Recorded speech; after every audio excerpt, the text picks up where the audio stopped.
সবাইকে নমস্কার, প্রীতি, শুভেচ্ছা, ভালোবাসা। আপনাদের সহযোগিতায় আমরা আমাদের এই সুসমাচারগুলি চালিয়ে যাচ্ছি। আজকে আবারও একটি নতুন সুসমাচার নিয়ে আমি আপনাদের সামনে এসেছি। আপনাদের মঙ্গল কামনা আমরা সবসময় করে থাকি। সবাই সবসময় যাতে ভালো থাকে, সুস্থ থাকে, ভালোভাবে দিন যেন কাটাতে পারে।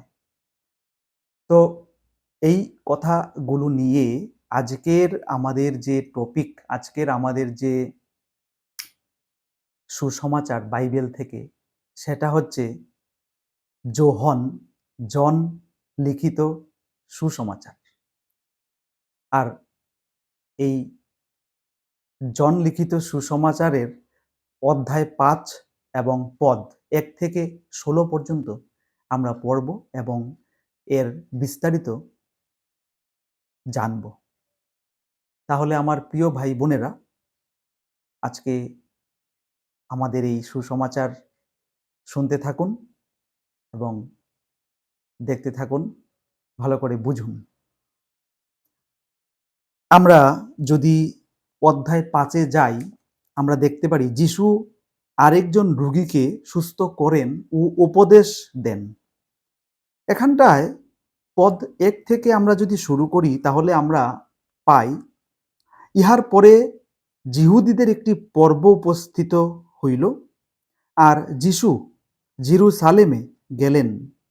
জেরুসালেমে মেষ দ্বারের নিকট একটি পুষ্করিণী আছে। ইব্রীয় ভাষায় হেব্রিয় ভাষায় সেটির নাম বৈথে সেদা। তাহার 5টি চাঁদনি ঘাট। সেই সকল ঘাটে বিস্তর রোগী, অন্ধ, খঞ্জ ও শুষ্কাঙ্গ পড়িয়া থাকিত। তাহারা জলসঞ্চলনের অপেক্ষায় থাকিত, কেননা বিশেষ বিশেষ সময়ে ওই পুষ্করিণীতে প্রভুর এক দূত নামিয়া আসিতেন ও জল কম্পন করিতেন। সেই জল কম্পনের পরে যে কেহ প্রথম জলে নামিত, তাহার যে কোনো রোগ হোক, সে তাহা হইতে মুক্তি পাইত। আর সেখানে একটি লোক ছিল, সে 38 বৎসরের রোগী। যিশু তাহাকে পড়িয়া থাকিতে দেখিয়া ও দীর্ঘকাল সেই অবস্থায় রহিয়াছে জানিয়া কহিলেন, তুমি কি সুস্থ হইতে চাও? রোগী উত্তর করিল, মহাশয়, আমার এমন কোনো লোক নাই যে যখন জল কম্পিত হয় তখন আমাকে পুষ্করিণীতে নামাইয়া দেয়। আমি যাইতে যাইতে আর একজন আমার আগে নামিয়া পড়ে। যিশু তাহাকে কহিলেন, উঠো, তোমার খাট তুলিয়া লইয়া চলিয়া বেড়াও। তাহাতে তৎক্ষণাৎ সেই ব্যক্তি সুস্থ হইল এবং আপনার খাট তুলিয়া লইয়া চলিয়া বেড়াইতে লাগিল। সেই দিন বিশ্রামবার। অতএব যাহাকে সুস্থ করা হইয়াছিল তাহাকে যিহুদীরা বলিল, আজ বিশ্রামবার, খাট বহন করা তোমার পক্ষে উচিত নয়। কিন্তু সে তাহাদিগকে উত্তর করিল, যিনি আমাকে সুস্থ করিলেন তিনিই আমাকে বলিলেন, তোমার খাট তুলিয়া লইয়া চলিয়া বেড়াও। তোমার খাট তুলিয়া লইয়া চলিয়া বেড়াও। তাহারা তাহাকে জিজ্ঞাসা করিল, সেই ব্যক্তি কে যে তোমাকে বলিয়াছে, খাট তুলিয়া লইয়া চলিয়া বেড়াও? কিন্তু যে সুস্থ হইয়াছিল সে জানিত না তিনি কে, কারণ সেখানে অনেক লোক থাকাতে যিশু চলিয়া গিয়াছিলেন। তারপরে যিশু ধর্মধামে তাহার দেখা পাইলেন আর তাহাকে বলিলেন, দেখো, তুমি সুস্থ হইলে আর পাপ করিও না, পাছে তোমার আরো অধিক মন্দ ঘটতে পারে। সেই ব্যক্তি চলিয়া গেল ও যিহুদি দিগকে বলিল যে যিশুই তাহাকে সুস্থ করিয়াছেন। আর এই কারণ যিহুদীরা যীশুকে তাড়না করিতে লাগিল, কেননা তিনি বিশ্রামবারে এই সকল করিতেছিলেন। আমিন। হেলেলুইয়া। আমার প্রিয় ভাই ও বোনেরা, এই ছিল আমাদের আজকের যোহন লিখিত সুসমাচার অধ্যায় ৫ এবং পদ ১ থেকে ১৬ পর্যন্ত। এতে করে আজকের এই যে সুসমাচার, এটা থেকে আমরা বুঝেই গেছি যে প্রভু যীশু আরও একজন রোগীকে সুস্থ করিলেন এবং সেই ব্যক্তি ৩৮ বৎসর যাবৎ রোগে তিনি ভুগছিলেন। তো জেরুজালেমে একটি নদীর ঘাট ছিল এবং পুল ছিল, যেখানটায় যদি এটা একটা ধারণা করা হতো যে ওই জায়গাটাতে, ওই পুলটাতে কেউ যদি প্রথম যখন জলকম্পন হয়, ওখানটায়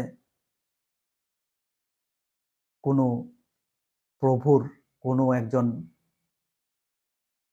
ওই জায়গাটাতে নেমে আসতেন এবং যে রোগী প্রথম ওখানটায় যেতেন উনি সুস্থ হয়ে যেতেন। কিন্তু সেই ব্যক্তি, তিনি ওই জায়গাটাতে পড়েছিল, ৩৮ বছর ধরে উঠতে পারছিলেন না, ওনার শক্তি ছিল না।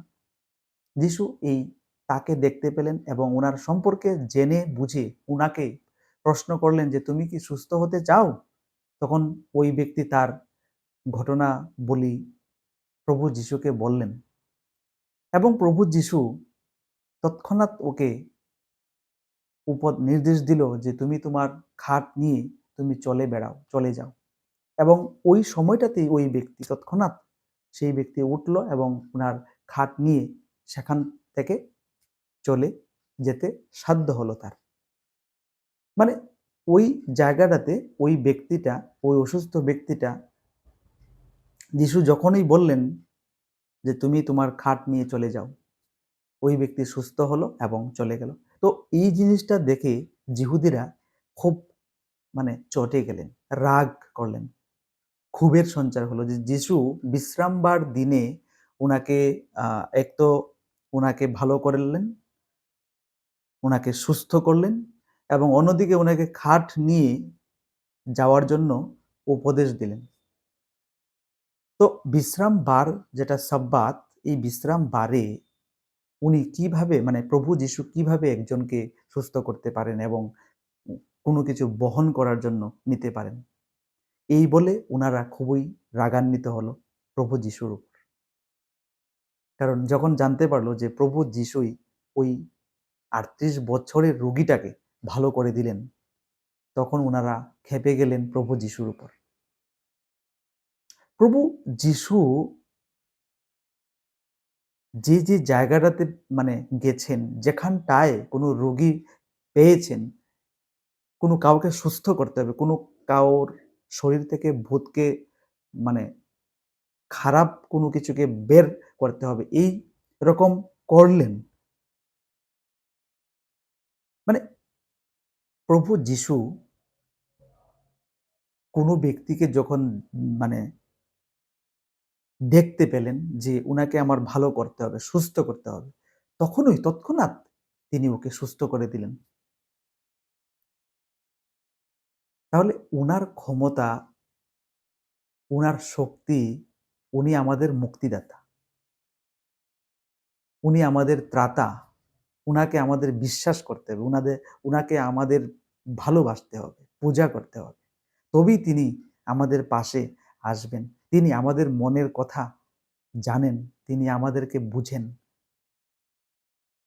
কোনো সমস্যা আমাদের কাছে আসলে উনি সেটাকে দূর করে দেন। আমাদের কোনো রোগ চট করে তিনি সারিয়ে ফেলেন। প্রিয় বন্ধুরা এবং আমার ভাই ও বোনেরা, আজকে আমাদের এই অধ্যায় থেকে, যোহন লিখিত সুসমাচার থেকে আমরা যা পড়েছি, সেটা হয়তো আপনারা ভালো করেই বুঝতে পেরেছেন এবং আপনারা যদি একটু হলেও এই সুসমাচারগুলো বুঝে থাকেন, তবেই আমরা সার্থক, আমরা আমাদের জীবন সাকসেসফুল। সার্থকতা তখনই আসে যখন আপনারা কিছু হলেও বুঝতে পারেন, কিছু না কিছু হলেও আপনাদের কোনো উন্নতি হয় জীবন, আপনাদের জীবনটায়, তখন আমরা খুব খুশি হই এবং আমাদের পরম ঈশ্বর ও খুশি হন, পরম ঈশ্বরও চান যাতে আমরা উনাকে ভালোবাসি, উনাকে বিশ্বাস করি। তাহলে আজকের জন্য প্রিয় ভাই ও বোনেরা এটুকুই, এবং আরেকটি নতুন পর্বে আরেকটি নতুন সুসমাচার নিয়ে আমি আপনাদের সামনে আসব। আজকের জন্য এখানেই আমি শেষ করছি। সবাই ভালো থাকবেন, সুস্থ থাকবেন, ভালো ভাববেন, ভালো করবেন। নমস্কার। আমিন। হেলেলুইয়া।